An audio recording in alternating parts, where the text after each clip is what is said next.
CSM presents the Bible teaching ministry of Pastor Stephen Simpson. This message is entitled, Ride the Wild Surf. And now, here's Stephen Simpson. So we're in 1 John 5, and we're going to be a little bit out of the box today. I'm going to give you the title of my message, and there is probably no other message maybe in the entire world being preached today with this title. It's called Ride the Wild Surf, How to Turn Adversity into Triumph. Ride the wild surf. How many of you ever felt like you've been riding the wild surf? Well, I want to thank the youth leadership team and all the young people who were there last night. We had a great time together. We had a lot of good food and good fellowship, and we watched a film together. The film that we saw last night was a surf movie called Chasing Mavericks with Gerard Butler, great actor. And it's a great film. It's one of the better surfing films I think ever made. Now you might think that there's probably not a lot of strong competition in that category, but there is. And this is really a good one. First of all, it's just got amazing footage of giant waves. I mean 50-foot waves, very, very intense as you watch. But aside from that, it's a great story about fatherhood and discipleship. It's a really powerful picture of what happens when an older man becomes really a mentor and a father to a younger man.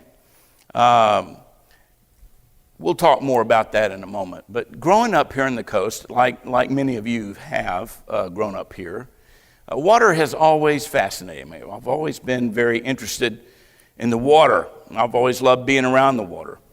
When I was just a little kid, when I was young, we spent a lot of time down on the river or down on the bay, and we had a small boat, and I spent a lot of time with my dad out in the boat. And I can recall one time being with him and some other men out in Mobile Bay, and a storm came up, and I must have been maybe 5 or 6 years old. But a terrible storm came up, and the waves got big, and I was especially concerned when I noticed that my dad and all the other men were concerned. Up until then, I probably felt okay, but when I noticed they were concerned, I realized it was a serious situation. There was a water spout, and the waves were big, and it was an amazing experience. Thank God for His protection, but I remember it vividly. It made an impression on me. It wasn't long after that here on the coast in 1969, we had Hurricane Camille, and I remember that vividly as well. I remember even in Mobile, though we were probably 60 miles away from the landfall of the hurricane, we had terrible high winds here. In fact, a tree fell on our house, and it was a wild night. It made an impression on me, the power of the weather. I remember not long after that, my dad going to Biloxi and coming home and describing the devastation of the waves, some 30-foot waves, storm surge, that came in and inundated Biloxi, Mississippi, and all along the coast there. I tried to imagine as a child and couldn't comprehend what a wall of water 30 feet high would look like. I knew it was powerful. It wasn't long after that when we took a vacation as a family, and we stayed at a house down on Dauphin Island. And while we were there at night, a significant storm arose, and I was awakened by the sound of the waves crashing, which is really a sound I love.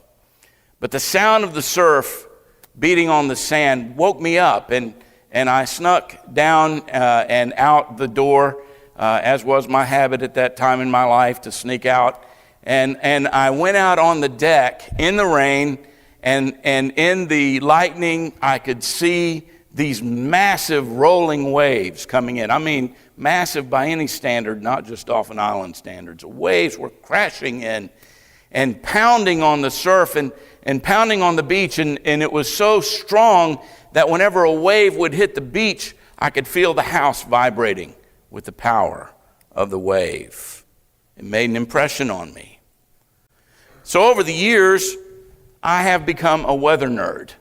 I'm fascinated by it. I'm completely unashamed of my obsession with the weather. There are many people here in this room and many people around the country who will hear this message who have received a personal phone call or text from me warning them that a terrible storm front was coming through their area. I've called people in Kansas and Nebraska and Wyoming.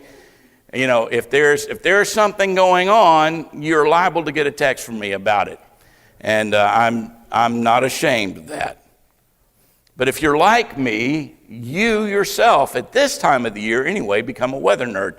All of us who live along the coast have an interest in what's happening out in the Gulf or in the Caribbean, what's happening out in the Atlantic Basin, what's happening in the Cape Verde Islands, what's happening on the storms that are rolling off of Africa across the Sahara. You see, I'm serious about this. So we pay attention to what the temperature is in Western Africa because we know that's going to impact what happens as the storms make their way across the Atlantic and the steering currents and the upper level highs and lows. See, because we want to know. Now, you may not be as much of a nerd as I am about the weather, but you know this. If you see Jim Cantori standing on the causeway, you know it's time to go to Publix. Or the store of your choice. You've seen, if you've lived here long, you've seen what waves can do. And you know that if a hurricane is coming, then you need to get out of low-lying areas. Water is far more dangerous in a hurricane than even the wind. So we've talked a bit about the waves and the weather. Let's talk for a moment about ships. Now, having spent a fair amount of time in my life on boats of all shapes and sizes, I love to be out on the water. I love to read about sea stories, and I love to study the sea. I like to watch TV shows and films about being out at sea. Many of you remember the movie Perfect Storm with George Clooney years ago. And sort of the key moment in that film is when a terrible 100-foot wave, whipped up by hurricane winds and terrible forces of nature, this 100-foot wave rears up in front of the bow of the Andrea Gale, the small fishing vessel, less than 100 feet long. And this terrible wave comes up upon it and overwhelms the ship, and it pitch poles and goes down. I was watching another show that I enjoy watching, Deadliest Catch, not long ago, and there was a 50-foot wave, a rogue wave, that hit the ship that was 115 feet long, and the wave overtopped the wheelhouse on the boat and nearly washed everyone off deck. Gave the boat a terrible rocking. Rogue waves. You know, even a large ship at sea is in danger when a rogue wave comes. There's been a lot of studies. I didn't realize this, but every year, did you know that there are literally hundreds, in the high hundreds, of ships that go missing around the world every year? I'm talking about freighters and tankers that go missing every year. It's an underreported news story. But the thinking now, as there's been more and more study about rogue waves, is that many of these ships, massive ships, are being taken by rogue waves. Simply a large wave coming unexpectedly, overwhelming the ship, and the ship going down before they even have an opportunity to send out a mayday. There are big waves out there. Yet, despite everything I just told you about waves and their power, there are special places in the world with names like Piahi, better known as Jaws, or Chopo, or Cortez Bank, or Waimea Bay, and Mavericks, where people don't run away from massive waves, but they run toward them. These are the surfers, the master surfers, those who are known as watermen. They gather to ride the giants. 30-foot waves, 50-foot waves, 60 and higher foot waves that thunder like aquatic skyscrapers. Waves of more than 100 feet have been recorded. And there is actually footage of a surfer surfing on a wave between 90 and 100 feet. 90 and 100 feet.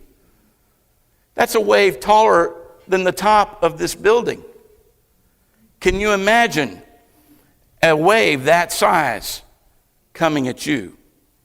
Would you run toward it or run away from it? What would make someone want to do that?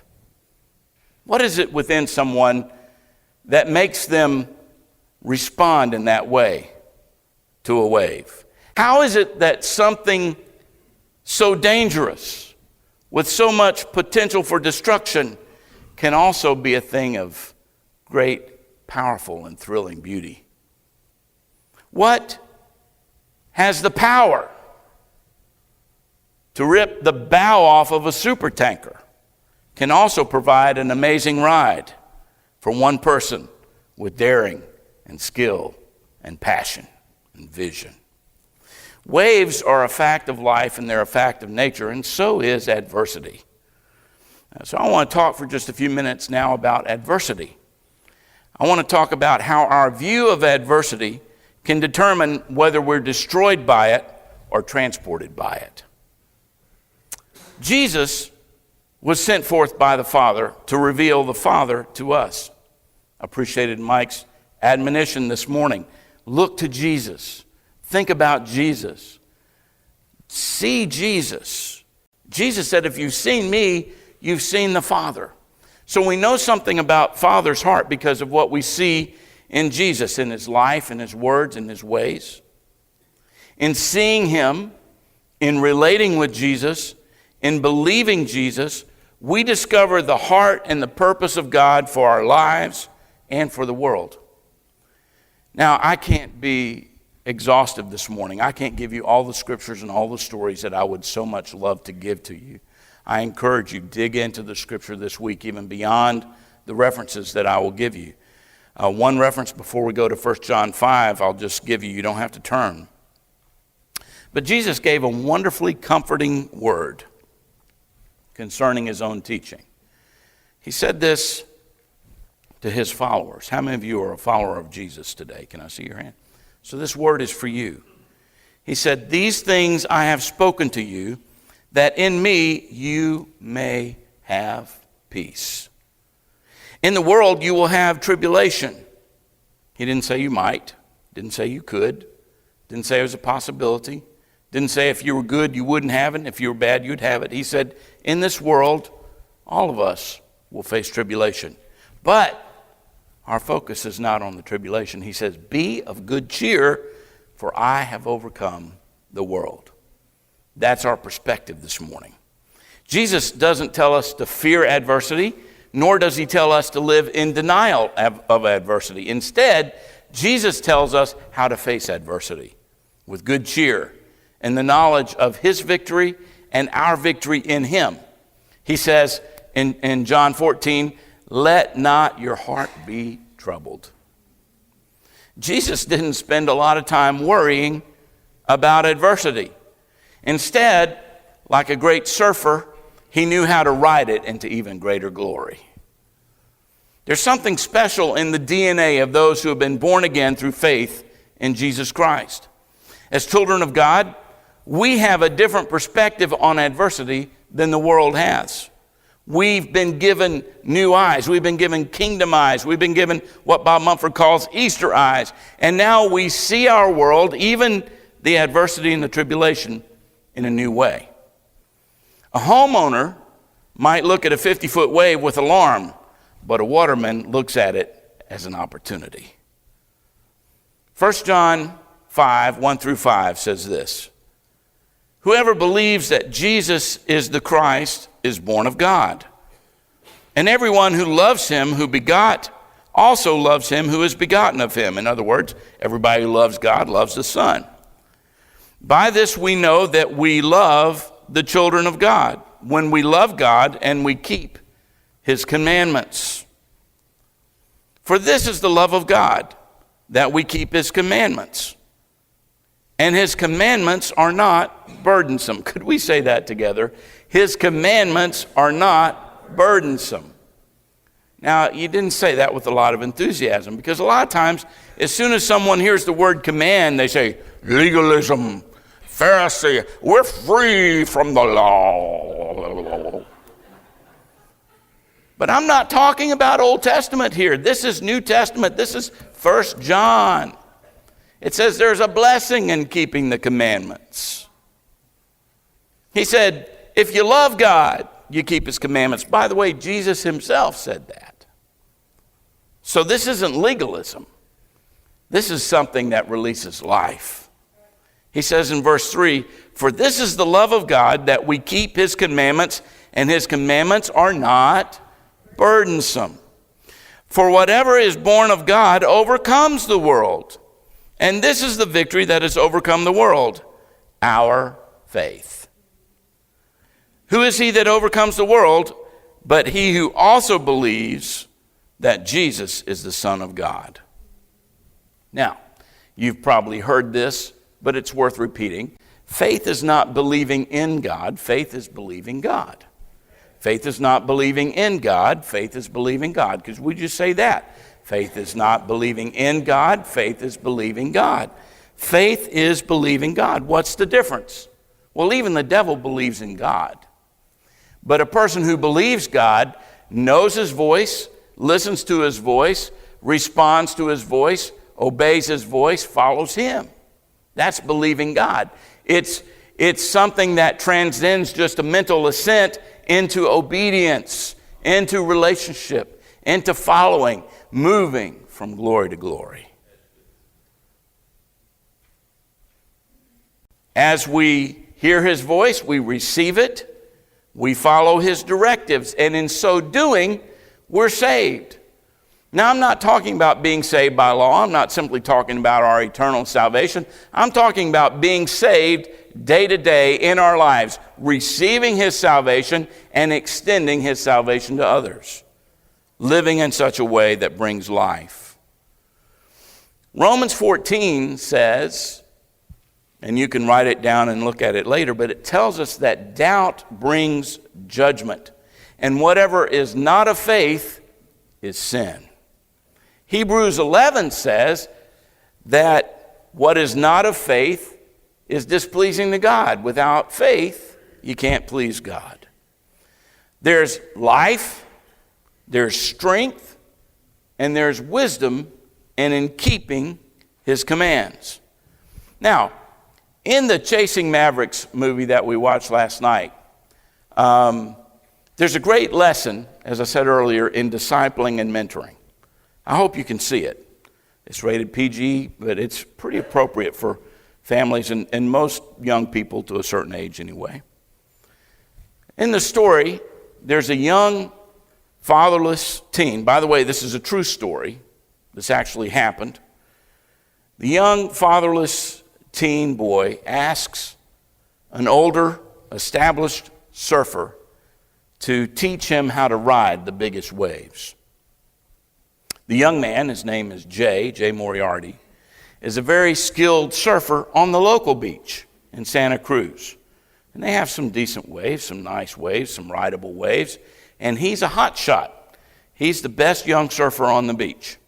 And he can get it done on those waves that are running, 5 to 10 feet. And he's pretty impressed with himself. And everybody who lives in the town is pretty impressed with him. But he wants to go up the California coast to a secret spot, a mythical spot called Mavericks. It's a surf break that very few people had seen up until that time, where the waves can run anywhere from 25 feet to, when El Nino is there, 60 feet high. So the mentor, whose name is Frosty, agrees to teach Jay. But he tells Jay, you've got to listen to me.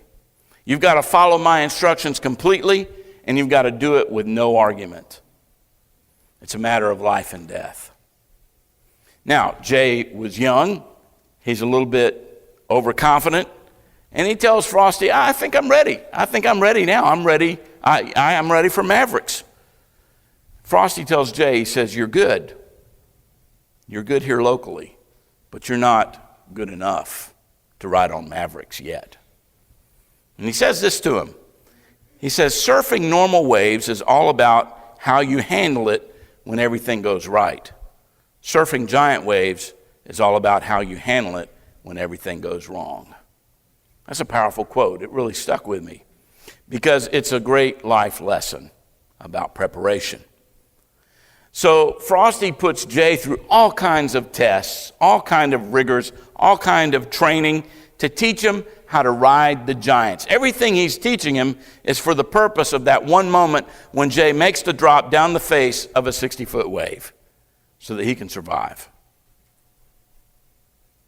Now, he gives him physical tests, mental tests, emotional tests, even spiritual tests. And Jay doesn't always understand what Frosty is trying to teach him or even why it's important. But you know, that wasn't the deal.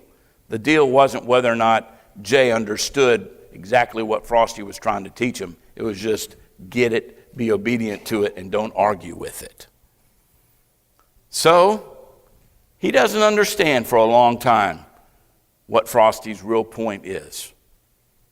But when the day comes, when Jay finally goes to Mavericks and he goes down the face of a 50-foot monster and he falls and he hits the water like concrete and 1,000 tons of water land on top of his head and shove him down 40 feet underwater and pin him down, wave after wave coming in. It's in that moment that he finally gets what Frosty was trying to say.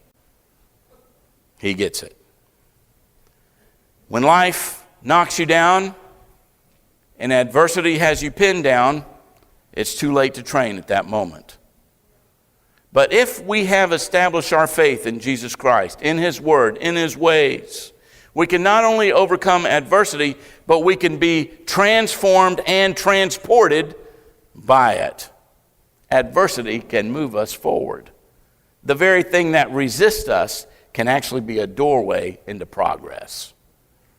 Now, I don't know if y'all are just being quiet because you're just being studious or because you're scared or if you're asleep. But that's good word right there. Now, imagine this. Adversity, not as something that crushes us, but something that transports us from glory to glory. Imagine the difference in perspective. Look at what Paul wrote to the Christians in Corinth. In 2 Corinthians 4, beginning in verse 16. He says, "Therefore we do not lose heart, even though our outward man is perishing, yet the inward man is being renewed day by day. For our light affliction, which is but for a moment, is working for us a far more exceeding and eternal weight of glory. While we do not look at the things which are seen, but at the things which are not seen. For the things which are seen are temporary, but the things which are not seen are eternal." That's a different perspective on life. Now, the Waterman studies the currents. He studies the contours of the seabed that lie under the waves. He knows of faraway weather that can affect weather over a spread of thousands of miles. He knows that what's happening up in Alaska can affect the swell down at Mavericks in California. He sees something that is unseeable to the untrained eye. In the Holy Spirit, we can be like the Waterman, and we can see the unseeable. We can hope in something even though it is afar off, beyond the horizon. We can know how to rise up even when we get knocked down. We understand in the kingdom that training is necessary, that mentors and surfing buddies are essential, and that even temporary failure can be a great teacher. 2 Corinthians 12 tells us that by God's grace, He gives us strength even in our time of weakness. He says that His strength is made perfect in our weakness. There are times when you're weak when you've never been stronger. And there are times when you feel cocky and confident, overconfident, when you're at your weakest. When we recognize our need for the Lord and when we call on His name, there is power and strength available to us that are beyond our imagination. In Hebrews 11, we see that the greatest heroes became mighty in battle. It says they became mighty in battle. They didn't start off mighty. They didn't start off strong. A lot of them didn't start off brave. They didn't see themselves as great heroes, but in battle, in testing, in trial, in the faithfulness of God, they received strength, they received hope, they received wisdom, and they gained the victory for all of eternity. Hebrews 10 says that we're like that. It says that that's our DNA. That's who we come from. That's our mammies and our pappies right there, are those people who went through the adversity. We're not of those who draw back, the writer of Hebrews says, but we're those who press forward into victory. We're not of those who run away when the big waves come, but we grab our boards and we paddle out to meet them.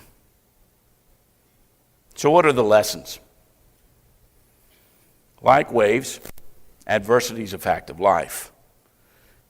We need this morning to acknowledge our need for God, our need for His presence, for His Word. We need mentors. We need people who will train us. We need people that we can go to, that we trust, who have good character, people that we admire, people that we want to learn something from. And we need to be trained by them. In the movie last night, it was such a biblical picture because this young man went and submitted himself to a mentor, and in the process, he was willing to serve the mentor even in tasks he didn't understand because it was all moving toward a purpose. There was reciprocity in the relationship. There was give and take. And he was able to serve his mentor even in a moment when Frosty went through unimaginable pain. Jay was there for him. We need mentors, and we need surf buddies. We need buddies in the process. We need people who will walk on the journey with us. And we need people that we're discipling, that we're taking what we've received and we're giving it back to them. There's a scene in the movie where Jay is now helping a younger surfer. He became a role model. So we need to have a Paul, and we need to have a Silas, and we need to have a Timothy in our lives. We need to have a Paul who's a mentor training us. I mean everybody. You need to be trained. Don't be so arrogant as to think you can do it alone. All of us need someone. Every pastor needs a pastor. Every mentor needs a mentor and a place of accountability. And we need to stay sharp. But you also need buddies. You need peers, people who can walk alongside of you like Silas did with Paul, like Barnabas did with Paul. Someone who can be alongside you, who can be an encourager. Barnabas was a son of encouragement. He always had a good word. You need somebody like that who's faithful, who can walk alongside of you. Silas was with Paul. Every time Paul got beat up, Silas got beat up right along with him. Every time Paul praised God, Silas was right there praising God alongside with him. Every time an earthquake came, Silas was right there with Paul, praising God, setting captives free. And you also need a Timothy, somebody that you can pour your life into. I'm at a place in my life where I'm hungry, so hungry, to be able to pour my life, the things I've learned, into younger believers who could take the baton and run with it long after I'm gone. And I realize that in a relay race, you only have a narrow window of opportunity to pass that baton. It doesn't happen in a moment. It happens in a stretch, but it's a narrow stretch. We need Timothy's. Some of us this morning need to cry out to God for Timothy's that we can pour our lives into. And they may be here in this room. They may not yet know Jesus, and they may be waiting for you to tell them. But God help us to have that in our lives. We need to pay attention.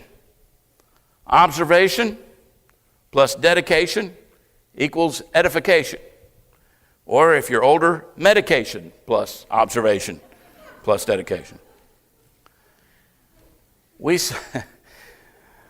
Moving on. We saw in the film last night that even trained watermen can have difficulties when tides suddenly shift. We live in a day, friends, when the tides in our society have suddenly shifted. Many have their heads still spinning over some of the things that have happened, and we lament and we're befuddled over what has happened in our society. when we see Isaiah 5 being lived out in our midst, when what is called evil is good and what is good is called evil. These are the times in which we live, but we can't simply sit off to the side and become paralyzed and be in mourning and grief over what has happened. No more than Isaiah was paralyzed and set aside, but he was faithful no matter what was going on around him. Even a trained waterman understands that change is a reality, and he knows how to respond to change, even unexpected change. Frosty told Jay that fear can sometimes focus us, but panic paralyzes. This is not a time to give in to panic and give in to the voices of panic that are ringing throughout our society. I freely admit, there are a lot of things in our world that concern me deeply. Aside from being a weather nerd, I'm a news junkie, and I follow the news. But I can't get my faith from the news. I can't get my faith from the reports of men. I must get my faith from the report of the Lord and stand on that alone. I pray that our concerns, which are legitimate, will drive us into prayer, drive us into repentance, drive us into obedience, and to believe that God is sovereign and our hopes in Him. I pray that adversity will also propel us into one another for encouragement and strength. This could be a time when the church in America utterly fragments and falls apart due to the pressures and the chaos that's going on around us. It could be, or it could be the church's greatest hour in America, when these fires around us would somehow forge us together and make us even stronger in the hands of the Lord. Where brethren dwell together in unity, there, it says in Psalm 133, the Lord commands a blessing of life forevermore. And I believe the Lord's speaking. So I want to encourage you this morning to be obedient to Him. Be obedient to what He's saying. And please, take what I've said to heart and go out, pursue someone this week, either a mentor or a buddy or someone to disciple.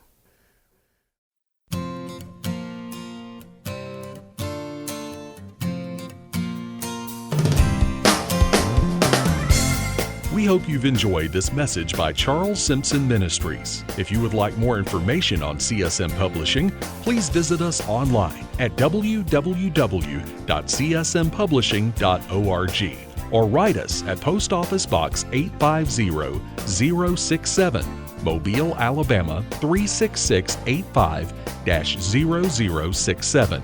You can also call us toll-free at 888-811-2CSM or 251-633-7900. Follow us on Facebook and Twitter. We count it a joy to serve you, and you are in our prayers. May God bless you and yours as you step out into His purpose for your life.